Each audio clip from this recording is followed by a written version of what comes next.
अभी तक की तमाम छोटी बड़ी खबरों के साथ मैं हूं रूपा गुप्ता। मुफस्सिल थाना क्षेत्र के औद्योगिक इलाके में स्थित Shivam iron steel company limited में कार्यरत एक मजदूर की मौत इलाज के दौरान हो गई। मृतक मजदूर रंजीत राय बीते कुछ दिन पहले फैक्ट्री में दुर्घटना के शिकार हो गए थे और गंभीर रूप से घायल हो गए थे, जिनका इलाज धनबाद में चल रहा था। सोमवार को इलाज के दौरान मजदूर रंजीत राय की मौत हो गई। मृतक मंगरूडी के रहने वाले थे। मजदूर की मौत के बाद परिजनों ने मुआवजे की मांग को लेकर फैक्ट्री गेट के समक्ष शव के साथ प्रदर्शन शुरू किया, जिसकी सूचना मिलते ही गिरिडीह अंचल अधिकारी और मुफस्सिल थाना प्रभारी विनय कुमार भी तत्काल फैक्ट्री पहुंच गए। इधर घटना की सूचना मिलते ही भाकपा माले के राजेश सिन्हा समेत कई लोग फैक्ट्री पहुंचकर मृतक मजदूर के परिजनों के लिए मुआवजे की मांग करने लगे। मृतक के 2 छोटे छोटे बच्चे हैं, जबकि मृतक की पत्नी 7 महीने से गर्भवती भी है। भाकपा माले नेता सहित कई लोगों ने परिजनों के भरण पोषण के लिए फैक्ट्री प्रबंधक से मुआवजे की मांग की। इधर अंचल अधिकारी की अध्यक्षता में बैठक कर परिजनों को फैक्ट्री प्रबंधक के द्वारा 15,12,000 बतौर मुआवजा और तत्काल मृतक के श्राद्ध के लिए 70,000 देने का फैसला लिया गया।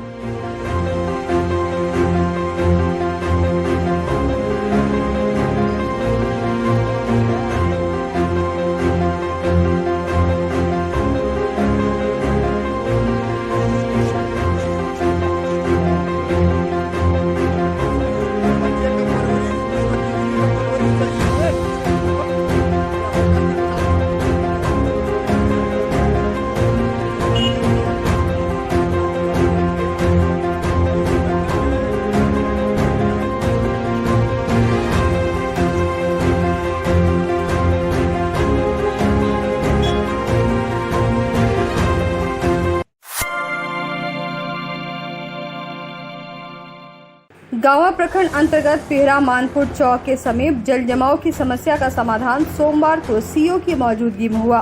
बताया जा रहा था कि काफी लंबे समय से जल जमाव की समस्या से लोग परेशान थे, जिसे सोमवार को प्रशासन और विभाग के सार्थक पहल पर हल कर लिया गया।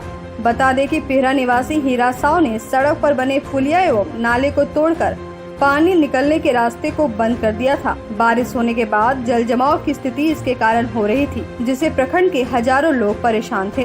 काफी लंबे प्रयास के बाद अनुमंडल पदाधिकारी खोरी महुआ के आदेशानुसार जमीन की मापी की गई, जिसमें स्पष्ट हो गया कि नाली निर्माण के लिए मुखन मियां के द्वारा जो जमीन छोड़ा गया था, उसे हीरा साव ने जबरदस्ती अपने कब्जे में रखा था। मापी के बाद भी लगभग 1 सप्ताह तक सड़क पर जमे पानी को नहीं निकाला जा सका, लेकिन इसी बीच सोमवार को अंचलाधिकारी एवं थाना प्रभारी गांवा दल बल के साथ स्थल पर पहुंचे और जेसीबी के द्वारा दीवार को तुड़वाकर पानी निकलने का रास्ता साफ किया।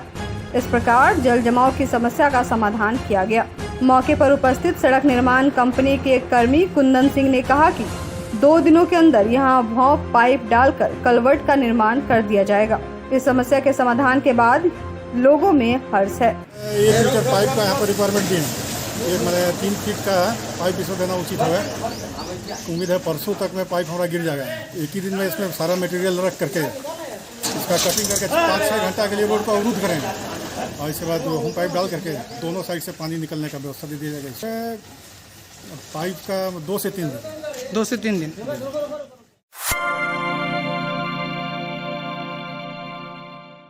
कोरोना की दूसरी लहर अभी पूरी तरह से खत्म नहीं हुई है। हाँ, इसमें अभी कमी आई है, लेकिन इसका यह मतलब नहीं कि हम लोग बेपरवाह हो जाएं। सोमवार को शहर के टावर चौक, कचहरी चौक में लोगों की काफी भीड़ देखी गई। भीड़ को देखकर ऐसा लग रहा था कि कोरोना तो कुछ है ही नहीं। लोगों की भीड़ से सड़क जाम हो रहे थे। हालांकि यातायात पुलिस के द्वारा जाम को हटाया गया।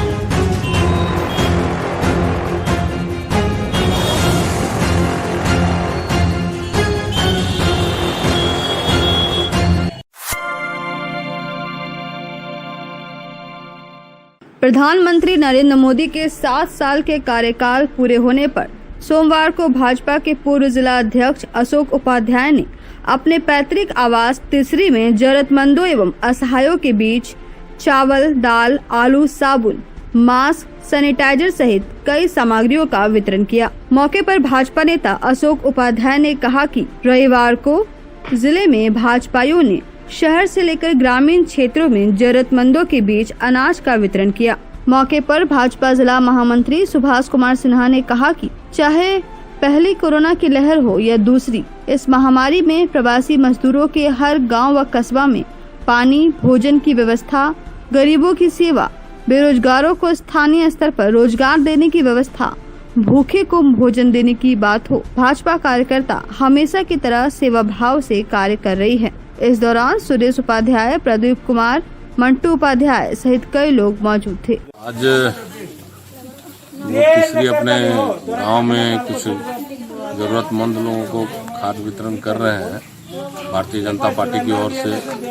कल पूरे स्टेट में हम लोगों के भारतीय जनता पार्टी के निर्देशानुसार सब लोगों को अनाज वितरण किया गया था और पूरे बीजेपी के लोग जमीन पर लगे हुए थे कि गरीब और असहाय लोगों को अनाज उपलब्ध हो। कल हुआ और आज भी हम लोगों ने किया। हमारे साथ भारतीय जनता पार्टी के जिला महामंत्री सुभाष चंद्र सिन्हा जी भी उपस्थित हैं। पार्टी कोरोना जैसे संक्रमण काल के दौर में हमेशा इस तरह के जरूरतमंद लोगों के बीच में सेवा भाव से जरूरत अनुसार खाद्य सामग्री, सैनिटाइजर, दाल, सरसों तेल इत्यादि का वितरण करते आई है।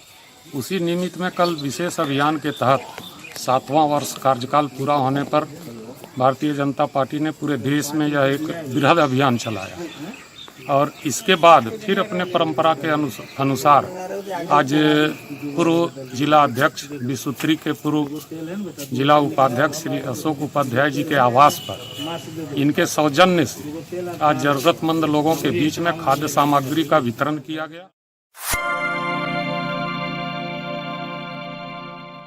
यूनिसेफ स्कूल और चेतना विकास संगठन की ओर से बीटीटी, सहिया, सेविका और पोषण सखी की मदद से सोमवार को शहर के भंडारीडीह के मवेशी अस्पताल में कोरोना जांच शिविर लगाया गया, जिसमें लगभग 70 लोगों की जांच की गई। मौके पर पुष्पा शक्ति ने कहा कि यूनिसेफ और चेतना विकास की टीम लगातार लोगों को कोरोना से बचने के लिए जागरूक कर रही है और वैक्सीन लगाने के लिए प्रेरित कर रही है। साथ ही उन्होंने लोगों से अपील की कि उनकी टीम के द्वारा 1 जून से भंडारीडीह की आजाद लाइब्रेरी में टीका भी लगाया जाएगा। उन्होंने कहा कि जो भी अब तक टीका नहीं लगवाए हैं वे बिना डरे आकर टीका लगवा ले। बताया गया कि शिविर की शुरुआत 25 मई से की गई है, जो 5 जून तक चलेगी। मौके पर कोऑर्डिनेटर पुष्पा शक्ति, अंजुम निशा, सहिया में शमशाद बेगम, गीता देवी, सेविका तरन्नुम बानू, पोषण सखी जूही परवीन, अनिमा मासी सहित कई लोग मौजूद थी। सप्ताह के तहत घर घर सर्वे हो रहा है और यहाँ के जो टीम है पूरा सहिया, सेविका, पोषण सखी, सभी बीटीटी और वार्ड कोऑर्डिनेटर और यहाँ के जो वार्ड पार्षद आदि का सहयोग है इस कार्यक्रम में। और आज इसी के आलोक में यहाँ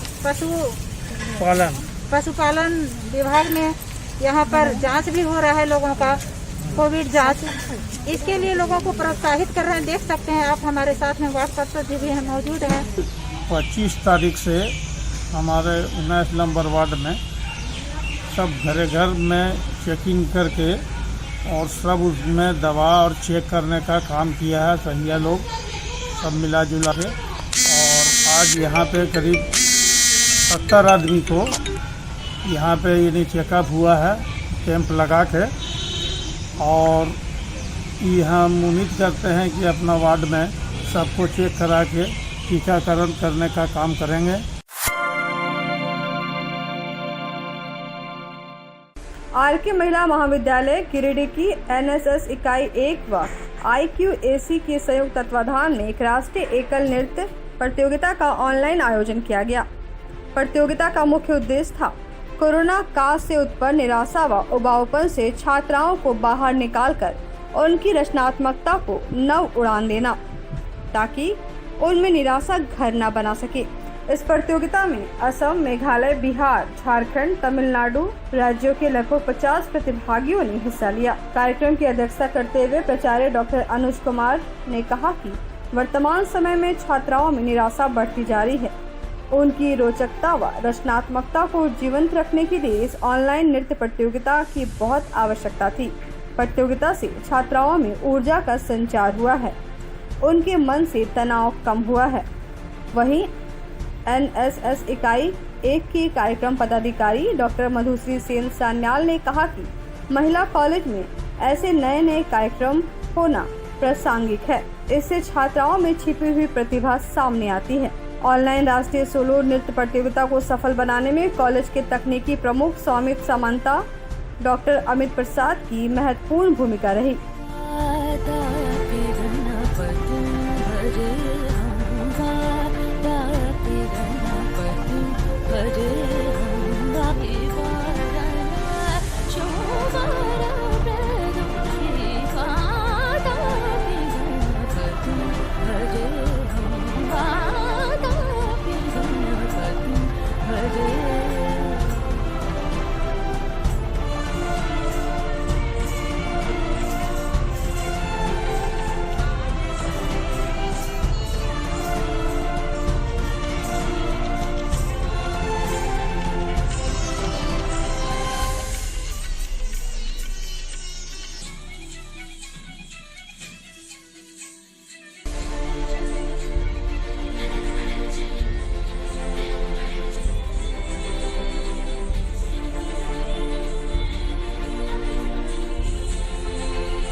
जमुआ प्रखंड अंतर्गत लताकी निवासी 80 वर्षीय वृद्ध छत्तर तुरी ने सोमवार को फर्जी कागज बनाकर जमीन को कब्जा कर लेने के आरोप में अपने दामाद और बेटी के खिलाफ गिरिडीह उपायुक्त और पुलिस अधीक्षक को आवेदन देकर न्याय की गुहार लगाई है। बताया गया कि बुजुर्ग व्यक्ति का कोई पुत्र नहीं है, उन्हें 7 बेटी है।